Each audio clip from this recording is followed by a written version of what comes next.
Bismillah, Assalamualaikum warahmatullahi wabarakatuh. Salama kita pada salama. Hari ini kita akan menampilkan satu sosok tamu kita di video ini, yaitu satu kepala sekolah penggerak di Kabupaten Pindrang, yaitu Bapak Guntur SPD NPD. Pada kali ini beliau akan memaparkan lebih detail, mungkin urgen-urgennya saja, yaitu tentang apa dan bagaimana sekolah penggerak, supaya ada pemahaman yang lebih jelas kepada sekolah-sekolah yang belum sekolah penggerak, SMA yang ada di kabupaten yang lain, khususnya di Pindrang, di Enrekan dengan Tanah Toraja. Kita mau mengungkapkan secara langsung pengalaman dari SMA 2 Pindrang tentang sekolah penggerak tersebut.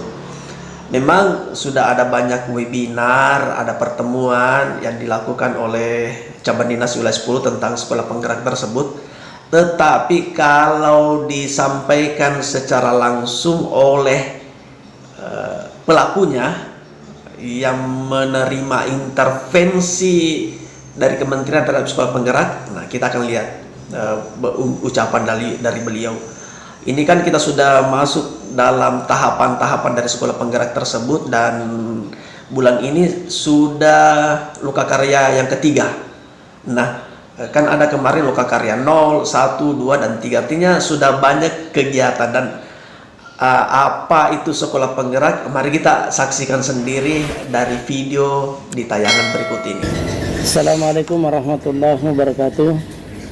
Saya Guntur SPD NPD, Kepala SMA Negeri 2 Pindrang, salah satu sekolah yang terpilih sebagai sekolah penggerak untuk periode yang pertama. Apa itu sekolah penggerak?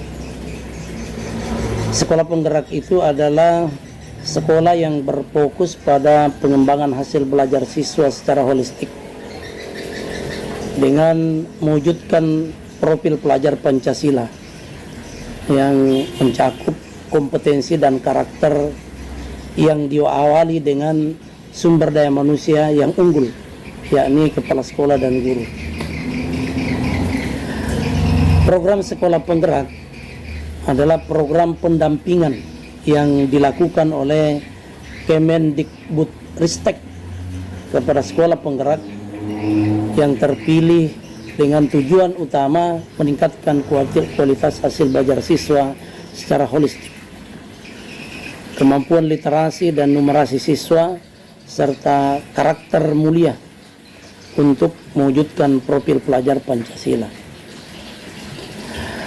Program pendampingan yang dilakukan oleh Kemendikbudristek berfokus pada peningkatan kualitas kepemimpinan kepala sekolah sebagai pemimpin pembelajaran atau introductional leader, dan kemampuan guru untuk melakukan perbaikan kualitas pengajaran melalui kolaborasi antar guru berdasarkan proses refleksi atau berkaca terhadap pengajaran yang mereka lakukan.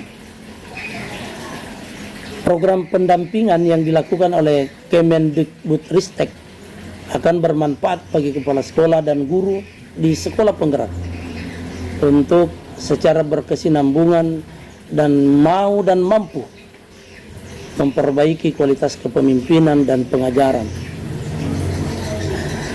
Kemampuan dan kemauan kepala sekolah dan guru untuk belajar dan meningkatkan kemampuan profesional mereka adalah kebutuhan mendasar untuk menghadapi lingkungan eksternal yang berubah dengan cepat, sehingga sekolah dapat melakukan transformasi diri, menciptakan keunggulan kompetitif yang berkelanjutan, dan menjadi katalis peningkatan kualitas di sekolah lain. Visi pendidikan Indonesia adalah mewujudkan Indonesia maju yang berdaulat, mandiri, dan berkepribadian melalui terciptanya pelajar Pancasila. Apa itu profil pelajar Pancasila? Profil pelajar Pancasila itu terdiri atas 6 elemen, yakni beriman bertakwa kepada Tuhan Yang Maha Esa dan berakhlak mulia, berkebinekaan global, bergotong royong, kreatif, mandiri, dan bernalar kritis.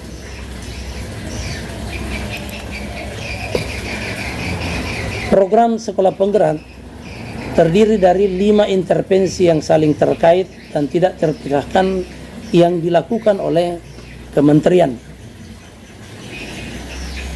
Yang pertama, pendampingan konsultatif dan asimetris. Program kementerian antara Kemendikbud dan pemerintah daerah, di mana Kemendikbud memberikan pendampingan implementasi sekolah penggerak. Yang kedua, penguatan SDM sekolah. Penguatan SDM sekolah itu dilakukan terhadap penguatan kepala sekolah, pengawas sekolah, penilik, dan guru melalui program pelatihan dan pendampingan intensif atau coaching one to one dengan pelatih ahli yang disediakan oleh Kemendik. Kemudian selanjutnya yang ketiga, pembelajaran dengan paradigma baru. Pembelajaran yang berorientasi pada penguatan kompetensi dan pengembangan karakter yang sesuai dengan nilai-nilai Pancasila melalui kegiatan pembelajaran di dalam dan di luar kelas. Untuk pendidikan vokasi itu meningkatkan kerjasama dengan industri. Yang keempat, perencanaan berbasis data. Jadi sekolah itu diharapkan manajemen berbasis sekolah, perencanaan berdasarkan refleksi diri dan dari satuan pendidikan. Yang kelima, intervensi yang dilakukan oleh pemerintah, oleh Kemendikbudristek, yakni adalah digitalisasi sekolah. Penggunaan berbagai platform digital bertujuan mengurangi kompleksitas dan pendekatan yang customized.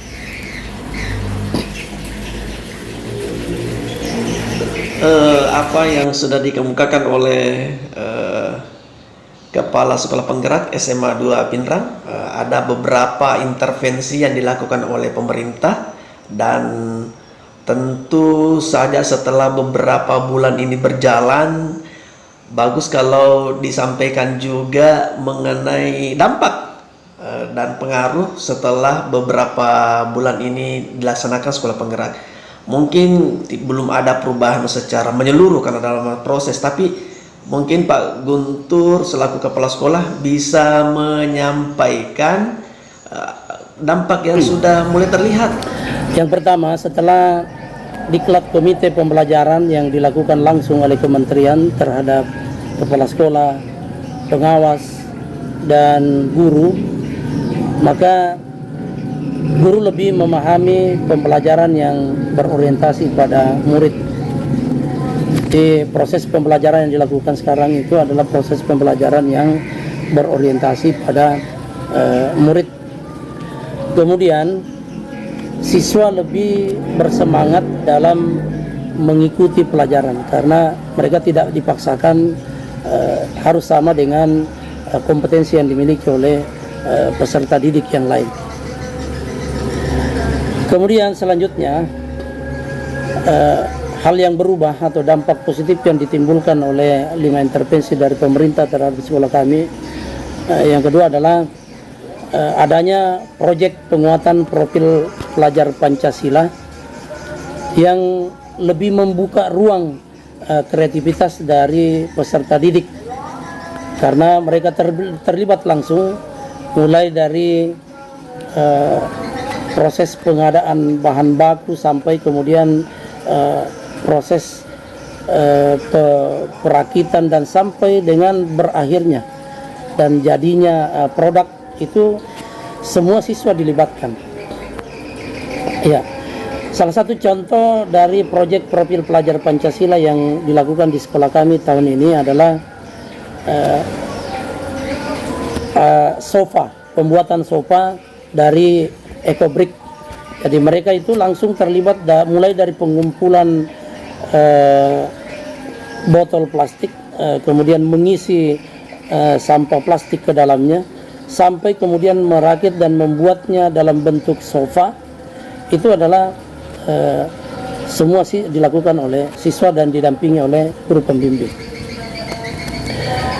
Kemudian selanjutnya di sekolah kami juga akan berencana untuk membuat ruang merdeka belajar. Ya, jadi rencana nanti siswa tidak hanya belajar di dalam ruang kelas, tetapi ada ruang-ruang di luar, ya, yang ditempati untuk belajar. Ya.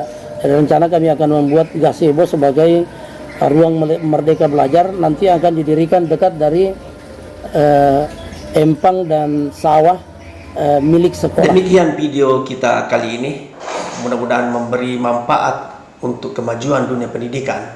Salama kita pada salama. Assalamualaikum warahmatullahi wabarakatuh.